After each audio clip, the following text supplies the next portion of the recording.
Unibet and everything. Ang ating paboritong snack, pampabusog na, sa panlasa ay swak na swak pa.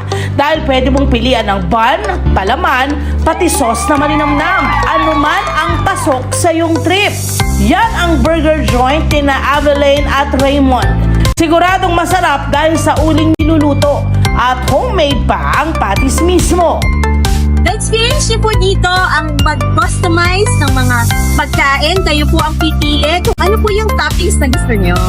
At dito nyo rin po makakain ng malalaking burger at masarap na burger naluto sa uwi.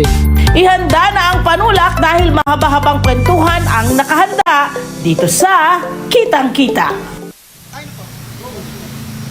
Mga kabarangay, ang nakikita nyo ay napakalaking burger talaga. Hindi kayo namamalikmata rin sa nakikita nyo. At narito tayo live na live kasama ang ating mga kabarangay na sina Aveline and Raymond Cabrera, ang owner sa ating burger joint ito. Good morning, guys! Good morning po!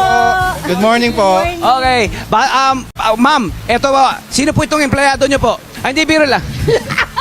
Guys, nagkaano na ako, gumagawa na ako ng sarili kong burger. Kasi pwede ka rito gumawa ng sarili mo, DIY talaga.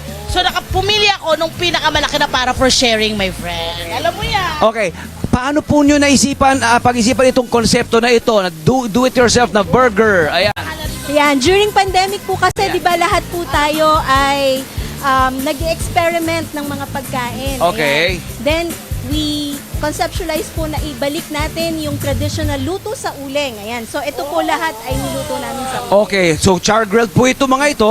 Ang DIY na concept, ito po, paano ang ginagawa natin dito? Pag kung ako po customer at gusto ko po maka-experience ito, ano pong pwedeng possibilities ng DIY natin? So, meron naman po tayong mga regular burgers, pero Okay. pwede nyo po siyang i-customize base kung ano po yung gusto nyong ilagay sa burger katulad ng ginagawa niya ni Ma'am Love. Ayan Okay, po. so meron ako nakikita rito. Ito, ang laki ng inyong patty. Pwede pong itong malaking na patty na ito, itong malaking patty. Tapos po ilalagay nyo po riyan sa inyong giant bun. Meron tayong kamatis, sibuyas. Pwede rin maglagay ng Yes. bacon. Meron din tayong egg. Extra cheese. Aba, may keso rin. Iba-iba. Yung pricing po niya, nag-vary depende doon sa ilalagay mo na mga topping. Yes po. Ayun, conforme. Pwede rin po kayong mag-create nung kahit gaano kataas o tower po to stack. Oh, unlimited. It's unlimited. Yes. Basta meron tayong karapatang babayaran lamang. Maliit na Yes, price, po. diba? Yan po nito. Naka 3-layered po siya na triple quartz burger po. So pwedeng tatlo-tatlong patty, patong-patong siya, di ba? At syempre naman, obviously for sharing ito, di ba? Obviously for sharing ito. Ito po ang inyong, nabanggitan niya kung bakit nila naisipan ito. Kasi nga, bunga nitong nagdaang pandemya, so nag-innovate tayo rito. Pero, ang tanong, ano po ang reaction? Kumusta reaction mga kabarangay natin? So far, maganda po ang reaction ng mga kabarangay natin. Nagustuhan nila kung the way na kung paano natin pine-prep yung mga ating mga burger. Kung ano yung gusto nila, masusunod, hindi katulad ng iba na nakafix siya. Oo, nakafix lang. Nakafix lang sa burger. Oo, di ba? Iba. So, alatang nga, ang isinasa isip nyo rito ay customer satisfaction, happiness ng customer, ano? Yes, syempre. Oo, at saka, akalain nyo ang burger, talaga naman malayo pala mararating ng burger. Actually, mataas ang mararating ng mga burger dito.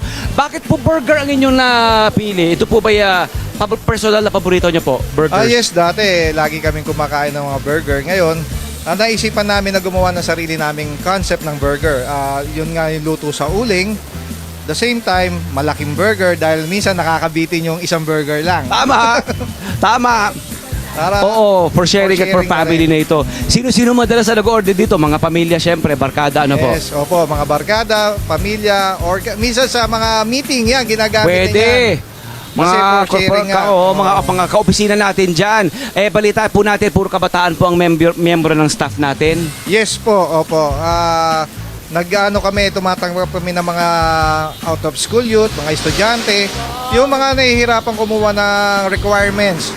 'Di ba? Sa panahon Tama. ngayon, kailangan na may mga requirements. Ngayon, binibigyan namin sila ng tsansa para makapagtrabaho, gusto nila kumita ng sarili na, training ground nila to. Oo. Para paglabas nila sa real world, alam na nila. Ready yung sila, gagawin. prepared Oo. sila, Oo. di ba? Naman ang advocacy yan, may pagkaroon po sila, my friend. Hello kayo.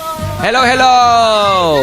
Mga magigiti. Labas kayo. Labas daw kayo. Siyempre, natapos ko na. Wow! Laban yung Merpo Beth? Yes,